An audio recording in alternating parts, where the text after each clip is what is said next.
School college মিলিয়ে একটা খুব মন খারাপ করার স্মৃতি। সেটা হচ্ছে তখন কেক ছিল 2 টাকা করে, তো খুব পছন্দের একটা খাবার কেক। সেই কেক, আরেকটা ছিল cream roll, cake, cream roll এবং বাটার বোন। এই 3টা জিনিস তখন পাওয়া যেত, 3টারই দাম 2 টাকা করে। এটা খুব পছন্দের একটা খাবার ছিল কেকটা।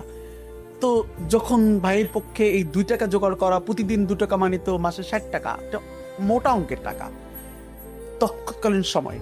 তো আমাকে এক সময় ভাই বললেন যে এই কেকটা বানাই পচা ডিম দিয়ে বানাই। তো পচা ডিম দিয়ে বানাই, তখন আমার একটু খাবারের প্রতি একটু অনাগ্রহটা আসলো। পচা ডিম দিয়ে তৈরি করে কেক, তাহলে আর খাবো না।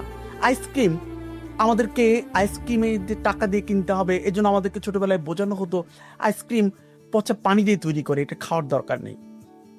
এটা ছিল আমাদের ছোটবেলায় আমাদের অভাবের জায়গায় নানা রকম বোঝানোর সময়। আমার একটা স্মৃতি মনে আছে, আমার খুব ছোটবেলার স্মৃতি। এটি সম্ভবত 88 সাল যখন ঝড় হয়েছে, অথবা 89 সালের গল্প হবে। আমি কাঁঠাল খাবো বলে কান্নাকাটি করছি, খুব করে কাঁদছি, কাঁঠাল খাবো, কাঁঠাল খাবো। কাঁঠালের দাম তো খুব বেশি না, 5 টাকা হলে একটা মস্ত বড় কাঁঠাল পাওয়া যায়।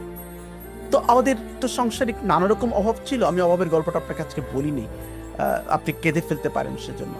তো সেই জায়গায় একটা কাঁঠাল 5 টাকা দিয়ে কেনাটা বাবার জন্য ছিল খুব অসাধ্য একটি ব্যাপার। তো একবার খুব ধুলোর মধ্যে গড়াগড়ি পাচ্ছি, কাঁঠাল খাবো, কাঁঠাল খাবো। তো বাবা কাঁঠাল কিনে দিতে পারেননি।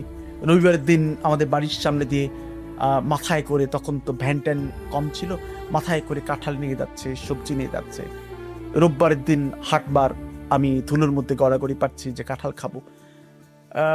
এমন সময় একটা ফুপু এসছে অন্য গ্রামের, যাওয়ার সময় এসে বলছেন, তখন কিন্তু ওই মানুষ পানি খাওয়ার জন্য, পান খাওয়ার জন্য এই বাড়ি ও বাড়িতে ঢুকতো, দূর পথ হেঁটে যেত, একটু পানি খাওয়ার জন্য পরিচিত বাড়িতে ঢুকতো। ফুপু ঢুকেছেন, কি হয়েছে বউ, ছেলে কাঁদে কেন, মাকে জিজ্ঞেস করছে।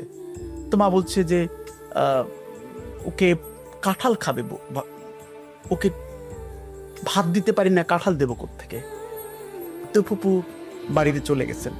বাড়িতে গিয়ে তার বাড়িতে কাঁঠাল ছিল, সে কাঁঠালটাকে ভেঙেছে এবং সেই কাঁঠালটাকে কলার পাতায় মুড়িয়ে এনে কলসের মুখে যে মালা থাকে, নারকেলের মালা, সেই নারকেলের মালার উপরে রান্নাঘরে রেখে ফুপু চলে গেছে।